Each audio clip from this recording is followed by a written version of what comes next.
I am so excited to talk to these legends, Jason Roberts, Brad Friedel, Alejandro Bedoya, and Mikael Silvestre. Thank you so much for joining us. And this panel is about something that's really close to my heart, and I know it's close to their hearts, and it's something that really is important to talk about now, in this current state of the game.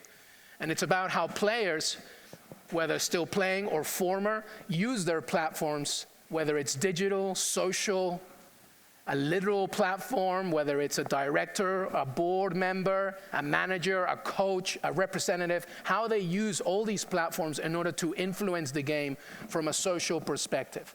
How can we, as fans of the game, passionate advocates of the game, help not just the game itself, but the communities in which we exist in?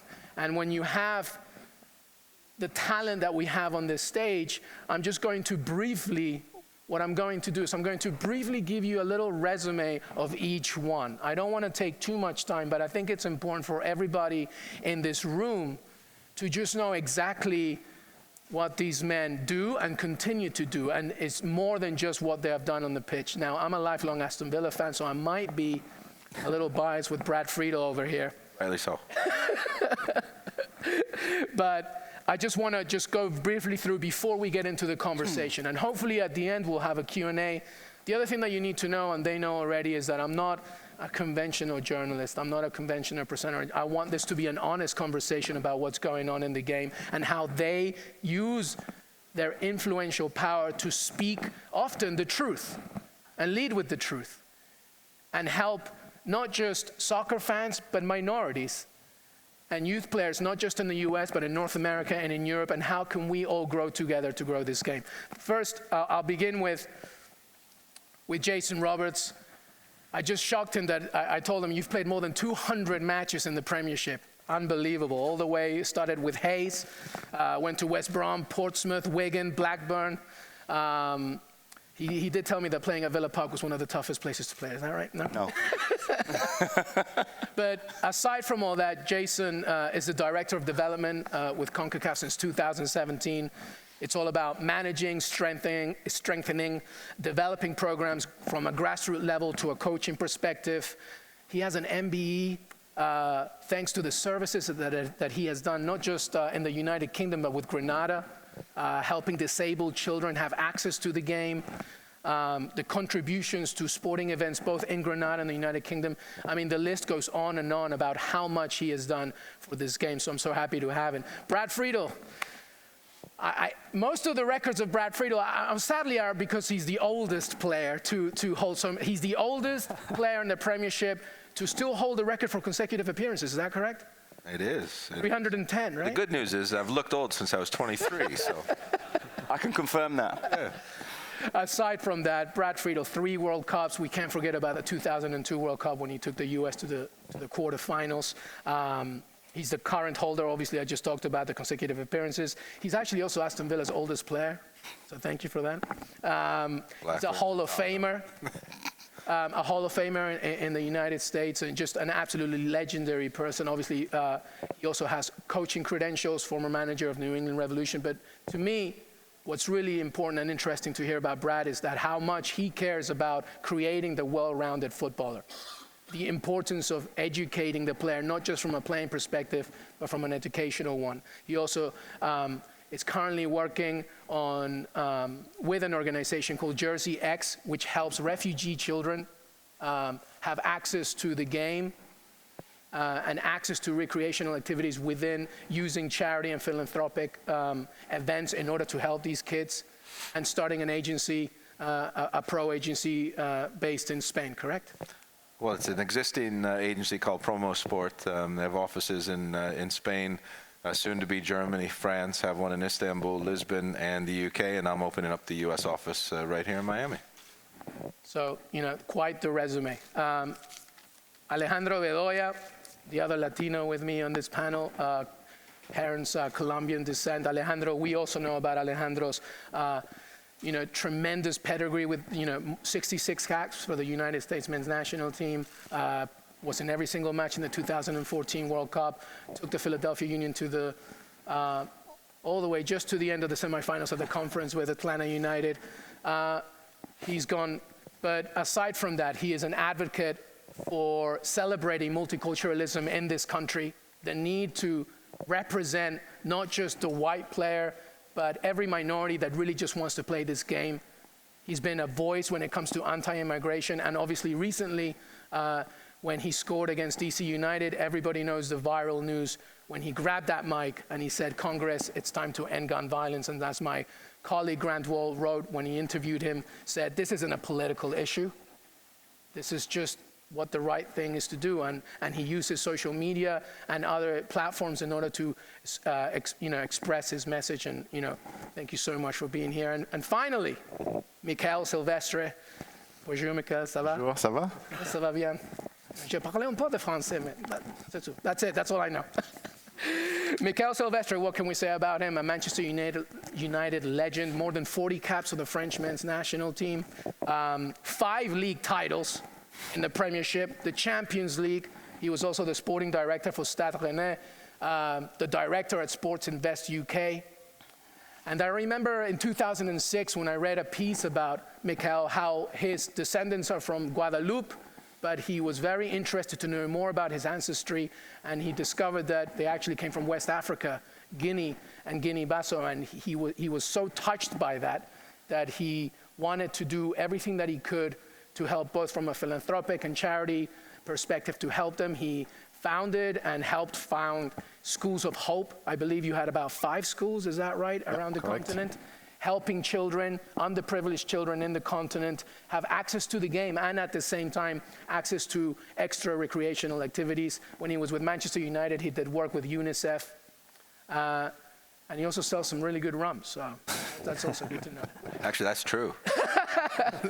Brad, I've had some of that.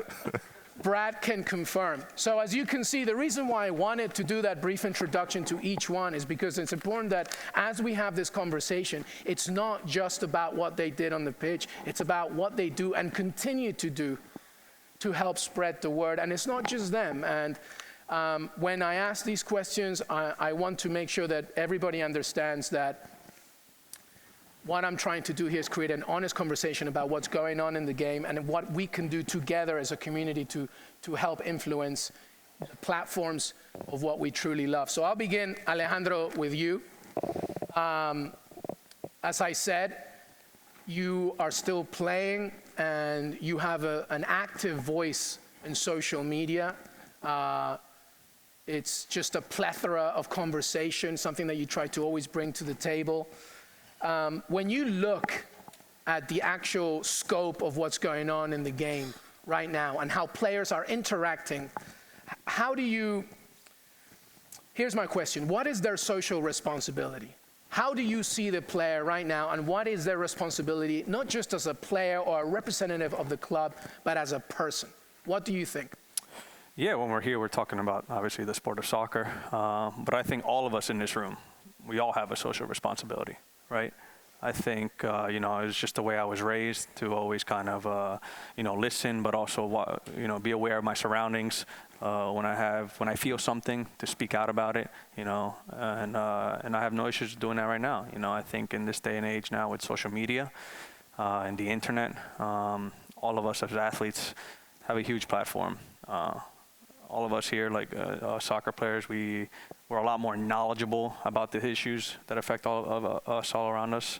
And for me, that's what I try to do, in my free time. You just read up on issues, you read up on things, you become more aware of everything that's going on. And that's my social responsibility. I don't try to enforce that on everybody, force my teammates to have a certain opinion on things, but I think it's important that we're not just a soccer player.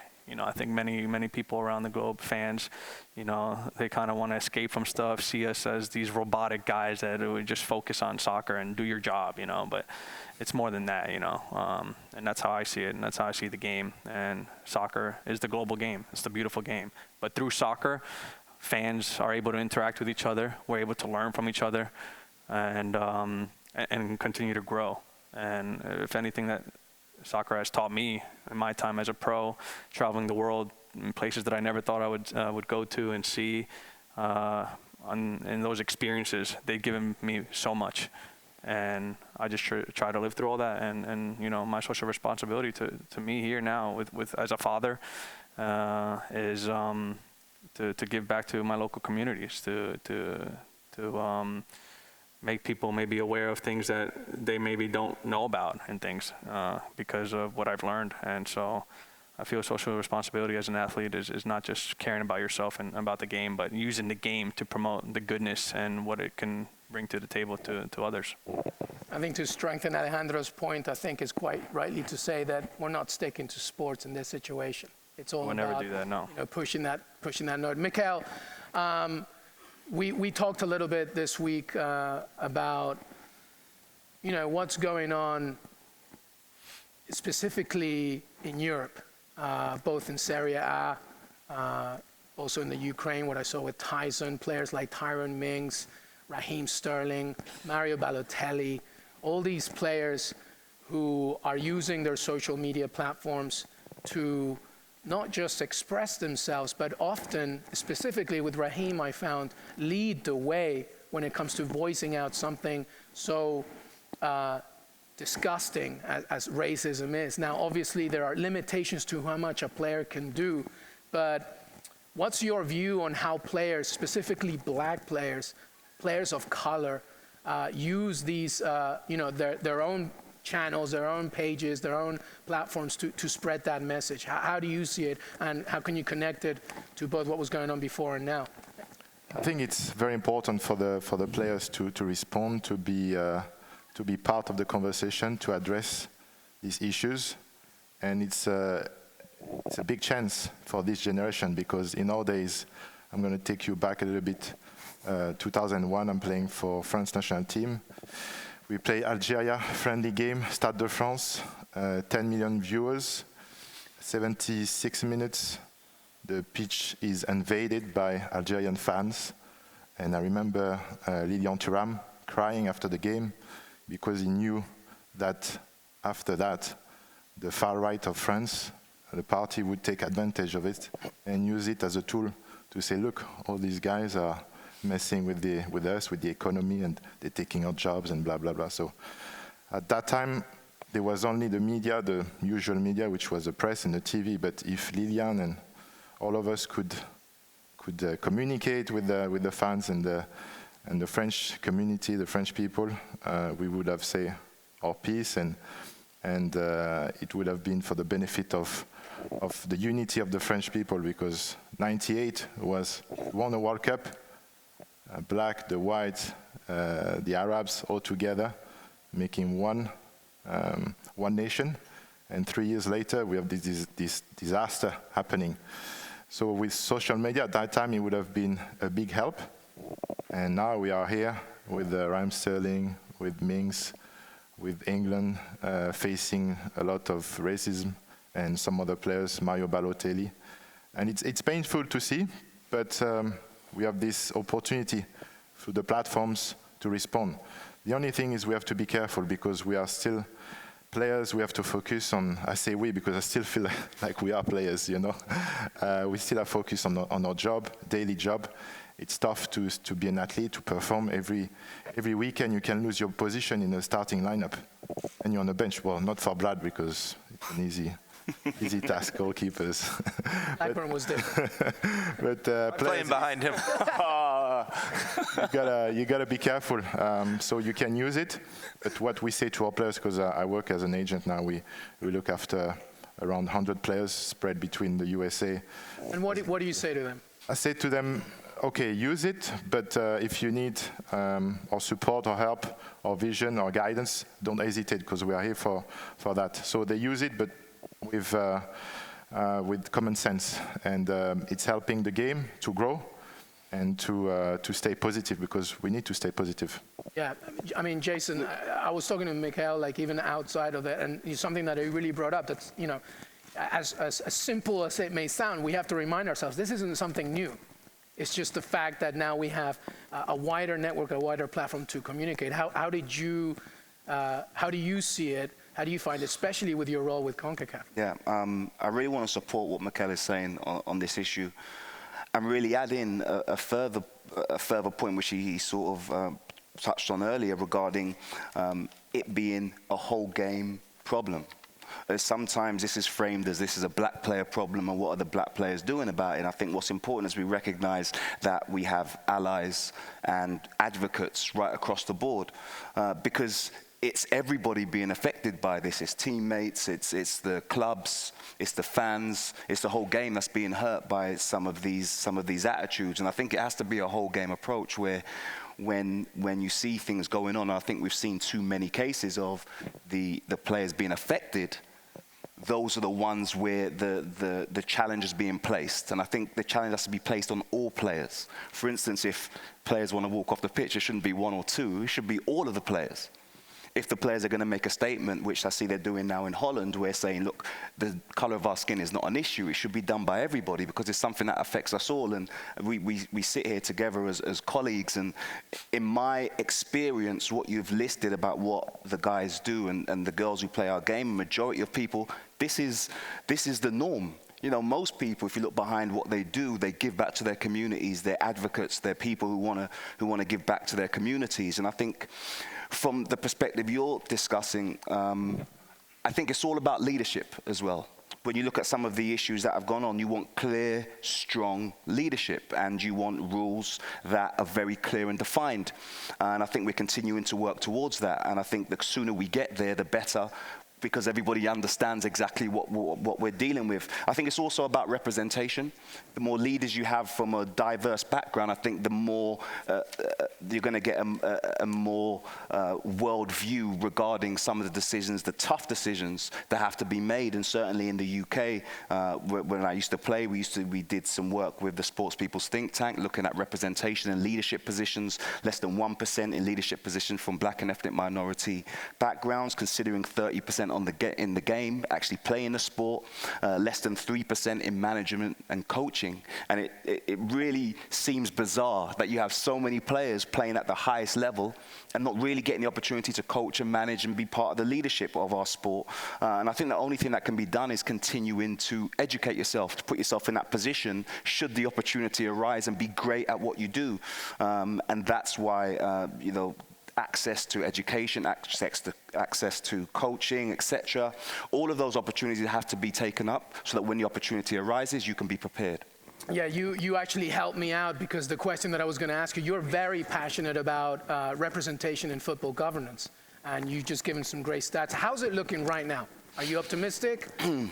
I am optimistic. I think it's difficult for players, ex-players. You've come off the pitch and we're all used to what we're used to, the environment, dealing with the dressing room. And I think we've seen some of the statistics, 1 out of 3 bankrupt within 5 years, 3 out of 5 divorced. The real issues after retirement, and that transition now, I was fortunate enough to go through a master's in football administration, actually the first of a cohort of 30 ex-international players who were looking at administration as a pathway. And we're now 3 generations into that, and the likes of Didier Drogba, Yuri Djorkaeff, myself, Emil Heskey, Kaka, fantastic individuals who want to use their platform to be part of administration. In addition to that, you see the coaching and management side, certainly from CONCACAF's perspective. We just started building our coach education platforms in 2014. So what that means is that coaches in the likes of Grenada and Jamaica who had their own coach education, there's only 7 in the CONCACAF region who have built their own coach education pathway. What we're doing is ensuring that there is opportunities for our coaches to get education. So whether you're in Grenada or St. Lucia, CONCACAF E license, D license, and C licenses, and we're working with stakeholders on our B license, are going to give people opportunities to education. For me, that's bigger than football. That's about how can you get employment, how can you make the best of your time within football and give something back. So whilst I'm involved in work like that, whilst I'm involved in work around Next Play, giving back to communities, engaging with schools, over 4,000 young people part of our social responsibility programs, it's bigger than football, and it's actually, even though we operate at the elite level, we all want at the base to give back. And I think every day I wake up, even though I want one of our member associations to win the World Cup, I know every single one has the opportunity to be the best in the world at using football as a vehicle for social change. Yeah,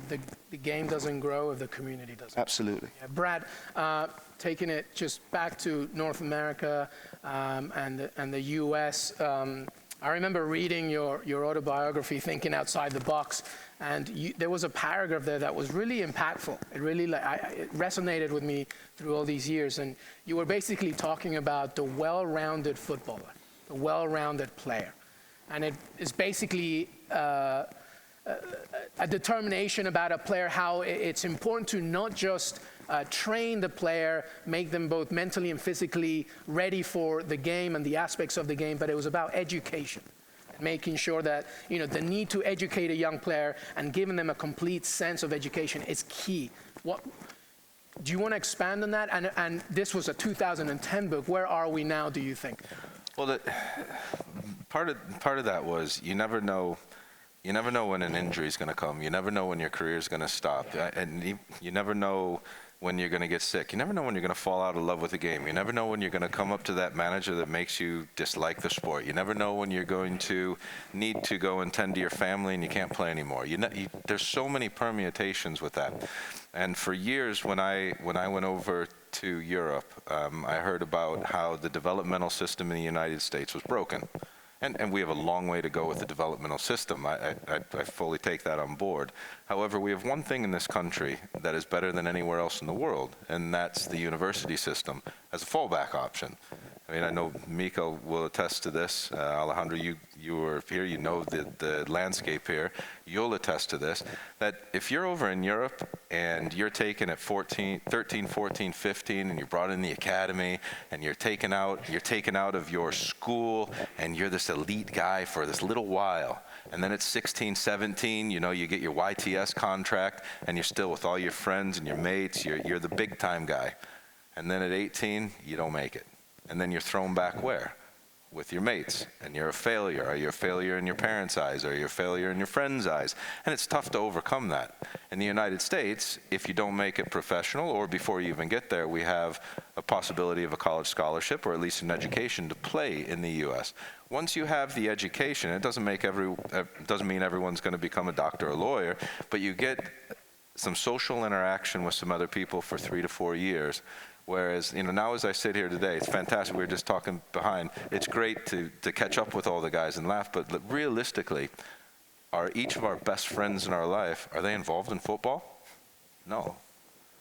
They're not. I mean, generally not. I mean, not from me. Like, my go-to people, my go-to friends are people that I met in college or in high school. They're in different professions and things and that's kind of what I was getting at. A lot of times in England, well, in Europe in general, the kids are put into this little bucket of going to football, only knowing their football mates, only going to football training, only talking to an agent, only talking to a coach, and they don't know, and this perhaps goes into a little bit of the ignorance in the world when we're talking about other aspects of the social responsibility, and they don't know any different.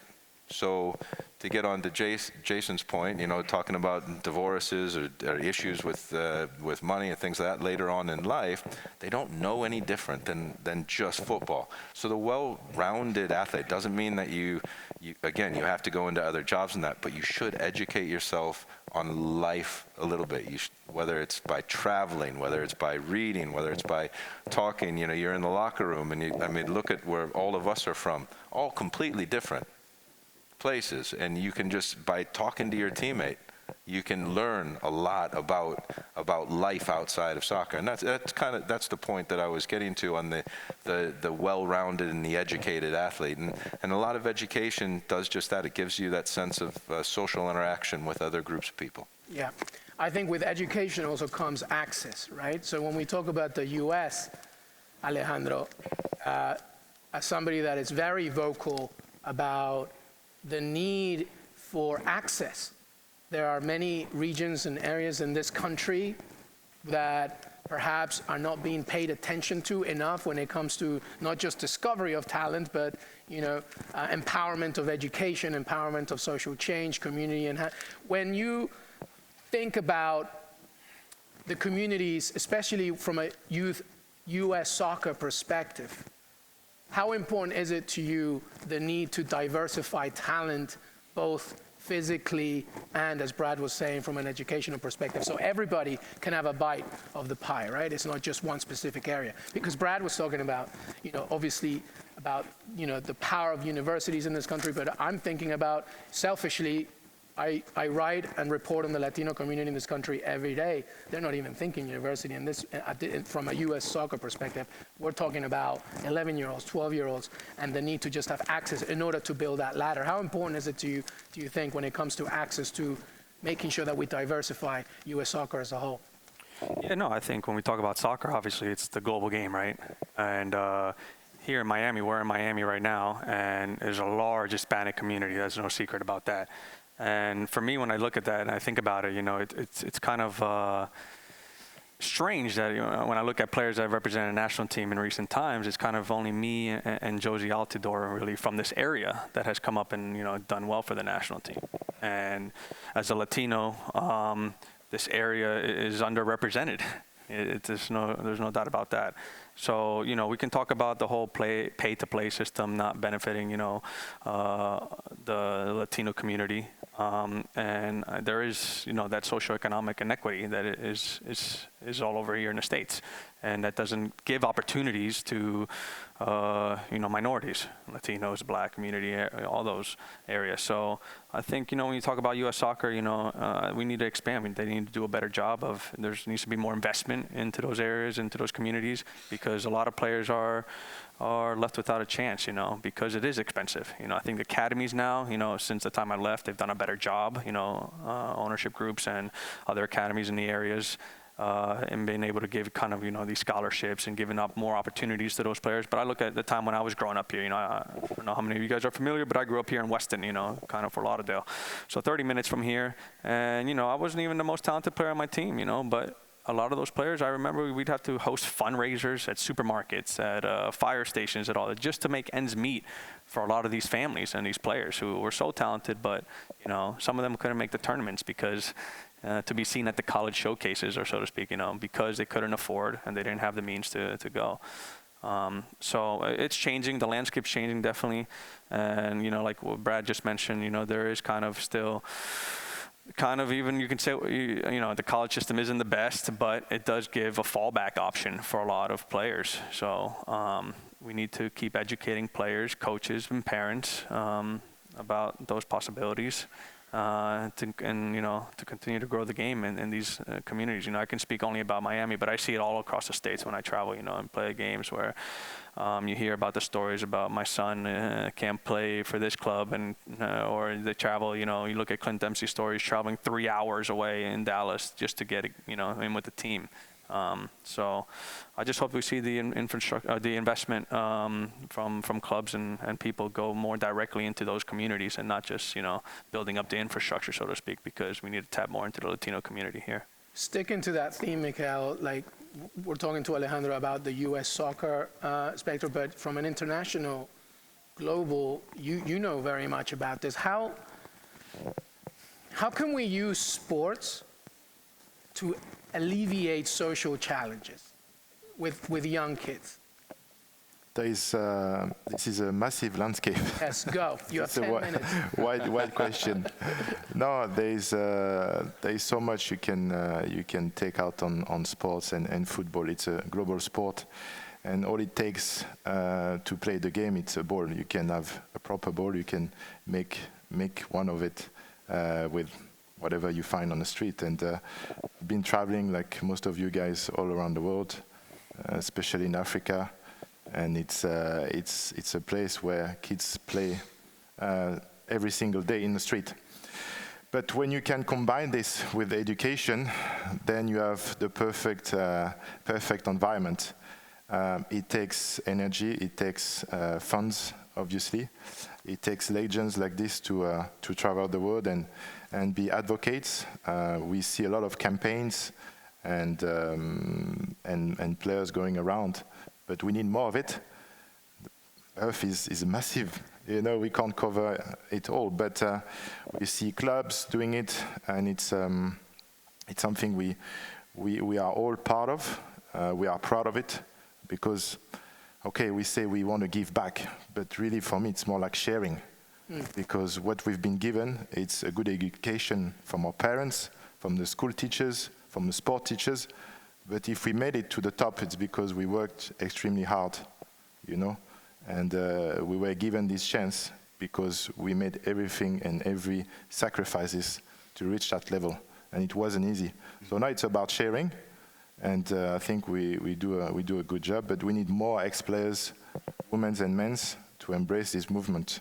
Luis, can I make a quick point on this? Because I think this is really important. This is one of the reasons why I've been really active regarding ex-players, retired players being part of institutions and clubs and confederations and global. And renaming the idea of what an ambassador means. Absolutely, because I think you hear it's the same sort of stream of thinking that's going through all the comments that we've had here. And I think when you sit and talk with players, a majority of time that's what you'll hear about. Of course, we'll talk about the game, but I think on the real level, we'll talk about the difference it made in our lives. And I think that institutional change, when you have people with this mindset who've played the game, who've lived it, who've been given opportunities, and those opportunities have changed their lives and their perspective on life.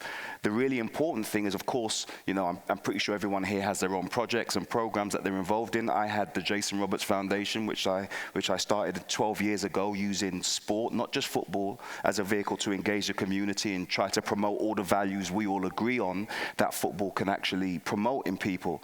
But then actually, I feel like I take that into the job that I do now as Director of Development of CONCACAF. The first thing we look at is our coach education and say, okay, how can we increase the safeguarding measures?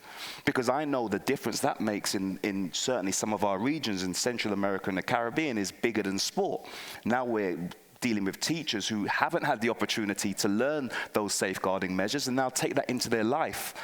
When we're talking about the programming that we're doing, the first thing I wanted to do is, yes, we're building an elite coach education, but what are we doing about using football as a vehicle for social change? Let's start a program that we've now running in 10 countries, which is engaging thousands of young people, not about who's the best player in this team, but actually how do you use football to change your life and make sure you turn up at school.